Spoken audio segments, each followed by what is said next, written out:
Pierre-Jacques Jouard, bonjour. Bonjour. Vous êtes le fondateur de Sequoia. Sequoia, c'est la société qui édite le jeu Blocus. Vous faites partie de ces éditeurs de jeux, finalement, qui sont assez nombreux en France, hein, on invente beaucoup, mais qui ont réussi à percer l'international. Alors, en quelques minutes, on va essayer de retracer ce parcours. Comment tout ça est né?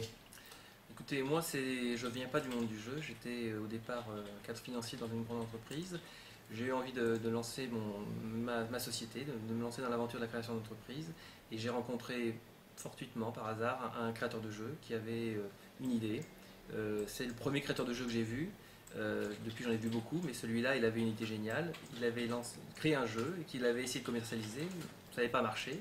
Donc, il suffit pas d'avoir Il ne suffit bon pas jeu. d'avoir une bonne idée, en fait. Et c'est ce qu'on va essayer de comprendre. C'est qu'est-ce qui a fait la différence entre cette bonne idée qui s'était vendue à 300 exemplaires et le succès international que vous en avez fait. Quelle était la différence, selon vous? La différence était, je pense, je venais pas du monde du jeu comme je vous le disais. Par contre, je savais comment monter un projet, je savais l'évaluer les besoins. Donc j'avais apporté un peu d'argent quand même. Faut faire du marketing pour faire connaître un jeu. Sur les points sur lesquels je ne connaissais pas, la fabrication par exemple, j'avais des personnes que je pouvais contacter. J'avais une stratégie en termes de communication. On avait imaginé Internet très très vite pour faire connaître le jeu. Et ça a pris tout de suite ou est-ce qu'il y a eu des difficultés finalement qu'il a fallu surmonter? Ou est-ce que finalement c'était un jeu tellement génial qu'avec un petit Non, peu de... non, même un jeu génial, c'est pas facile. C'est pas facile parce qu'il faut ouvrir les portes de la distribution. Ouais, c'est ça le plus dur en fait, c'est de trouver l'accès et quand on est tout seul dans son coin, j'imagine avec sa Alors, petite quand on est mallette, tout seul dans son coin, quand on a un jeu unique, comme personne ne vous connaît, c'est très très difficile de rentrer dans la distribution. comment vous faites? Comment vous avez fait? Alors, moi, ce que je me suis dit, il faut faire connaître ce jeu. Donc, Internet, c'était un moyen effectivement pour le grand public. En plus de ça, j'ai inscrit le jeu au Grand Prix du Jouet. C'est la revue du Jouet qui organise ce prix. Et le jeu a été primé, a eu le Grand Prix du Jouet. Donc, ça nous a donné vraiment un coup de pouce pour rentrer dans la distribution. En termes de visibilité et de crédibilité. Oui, parce qu'en plus, le jury de ce prix était souvent les acheteurs de la distribution. Donc, Parce qu'en fait le monde du jouet, c'est quelques gros industriels, quelques géants ouais. et finalement très peu d'indépendants. Alors, si, il y a des petits indépendants, mais qui vivotent, alors qui sont édités à compte d'auteur, qui vendent leurs jeux comme l'avait fait le créateur du jeu, Bernard Tavissian, à son départ. Parce qu'il faut dire justement, la réussite de Sequoia et de Blocus, hein, c'est plusieurs millions d'euros de chiffre d'affaires maintenant. Alors aujourd'hui, en 2006, c'est 4 millions 4 d'euros de chiffre d'affaires.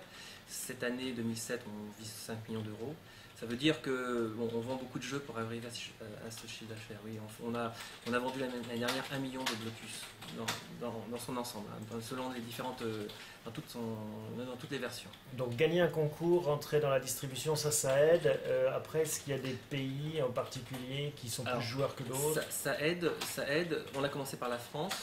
On a vendu 6000 jeux, pour donner un ordre d'idée, on a vendu 6000 jeux la première année et donc on a vendu 1 million cette année. C'était il y a 4-5 ans? C'était en 2000, En donc 2000. c'était 2000 la première année de commercialisation.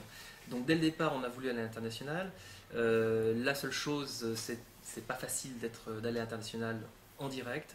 Donc on est passé par des distributeurs à l'international. C'est-à-dire que c'est des gens qui... D'autres éditeurs ou des Ça distributeurs? peut être des éditeurs. En général, ce sont des éditeurs qui assurent le rôle logistique, qui assurent la commercialisation du jeu dans les différents pays. Et en fait, aujourd'hui, le jeu est vendu dans une quarantaine de pays dans le monde.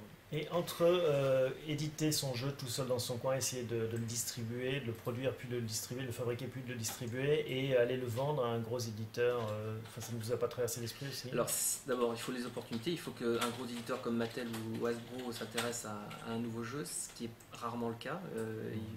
En général, ils vont s'intéresser à des jeux qui ont déjà fait leurs preuves.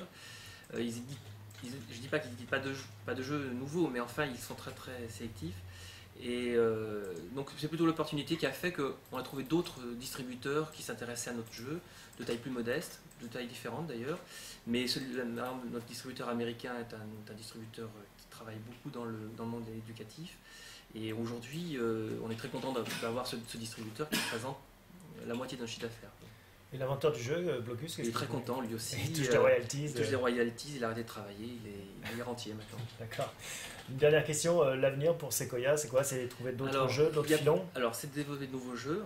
Donc, déjà, le premier a donné lieu à des frères et sœurs. Hein. On a trois jeux autour de Blocus. On lance un quatrième jeu cette année qui va être une version un peu différente en trois dimensions. Donc on a encore du potentiel de croissance à ce niveau-là. Et puis le deuxième axe de développement sera la partie multimédia, où là on a des gros projets de développement, des jeux sur PlayStation, sur PC en download, sur téléphone mobile. Parfait. Bon, bah, écoutez, merci en tout cas de nous avoir raconté votre parcours, Pierre-Jacques Jouard. À bientôt.